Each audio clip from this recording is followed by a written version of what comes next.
તમે ઘણા વાક્યોમાં બીજા સ્થાન ઉપર ડીડ બીજો શબ્દ ડીડ જોયો હશે. ચાલો આજે એની વાત સમજીએ. હવે આ વપરાય ક્યારે? ક્યારે વપરાય? જ્યારે તમારો કાળ સાદો ભૂતકાળ બનતો હોય. ક્લિયર? એટલે 11 કાળમાંથી કોઈને તમારે લેવાના નથી. માત્ર ને માત્ર બીજા નંબરનો જે કાળ છે સાદો ભૂતકાળ, એના ઉપર તમારી પસંદગી ઉતારો. સાદો ભૂતકાળ એટલે શું? તો સાદો ભૂતકાળ એટલે જો એક એક્ઝામ્પલ, આઈ, બરાબર. પછી અહીંયા લખ્યું મેં પ્લેનું, પ્લેડ, અને V2 કહેવાય. V2, આઈ પ્લેડ. હવે પ્લેડ એટલે રમ્યો, હું રમ્યો. આ ય આવ્યો, બરાબર. પછી હું કહું આઈ એટ. એટ એટલે આ V2 છે. V2 એટલે ક્રિયાપદનું ભૂતકાળનું રૂપ, તો મેં ખાધું. રેડી? આ ધ આવ્યો, વાક્ય પૂરું. ત્રીજું જુઓ, આઈ, પછી મેક, MADE, મેડ. મેડ એટલે પણ ભૂતકાળ છે. તો આઈ એટલે મેં બનાવી. ઓકે, તો જો અહીંયા દીર્ઘ ઈ.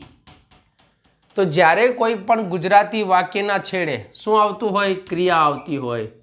એ ક્રિયા સાથે કાં તો ય લાગ્યો હોય છે ને, અહીંયા ધ લાગ્યો હોય, આ રહ્યો, અથવા દીર્ઘ ઈની નિશાની હોય.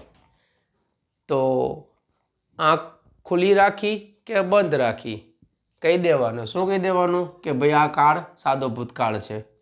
અને સાદો ભૂતકાળ હોય તો ક્રિયાપદનું બીજું રૂપ આવે, બીજું રૂપ આવે, બીજું રૂપ, બીજું રૂપ, બીજું રૂપ. આનું શું કરવું? પાકા કરવા પડે. આ વેચાતા ન મળે, આ પાકા કરવા પડે. ઠીક છે? આ તમારે કમાવા પડે, આ કમાવા પડે. ઓકે, ચલો હું તો મુદ્દા ઉપર આવું છું. Did not. ચલો હવે નકાર બનાવવા માટે આઈ. હવે નોટ છું ને, નોટ એ એક પ્રકારની શરત મૂકે છે કે ભાઈ મને ત્રીજું સ્થાન જોઈએ. એટલે આ ત્રીજા સ્થાન ઉપર નોટ મૂક્યું, અને ચોથા સ્થાન ઉપર આવવું જોઈએ મેઇન વર્બ. Main verb. તો ચાલો આમાં આ જોઈન છે ને મેઇન વર્બ છે. 1 2 3 4. તો અહીંયા આ જે પ્લેડમાંથી તમે પ્લે લઈ લો. ચોથા સ્થાન ઉપર મેઇન વર્બ ચાલી ગયું, નોટ ત્રીજા સ્થાન ઉપર આવી ગયું. હવે આનું ઈડીનું શું કરવાનું? શું કરવાનું? ઈડીનું ભૂતકાળ છે એનું શું કરવાનું? તો એના માટે જ ખાલી ડીડ મૂકવું પડે. આઈ ડીડ આવી ગયો બીજા સ્થાન ઉપર ભૂતકાળ.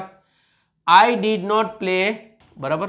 હવે આ અનિયમિત ક્રિયાપદ છે. અનિયમિત ક્રિયાપદ છે એટલે આમાં ઈડી નહીં હોય, પણ સ્પેલિંગ ઉપરથી કહી શકાય કે V2 છે. તો એમાં આમ જ આવે, આઈ ડીડ નોટ.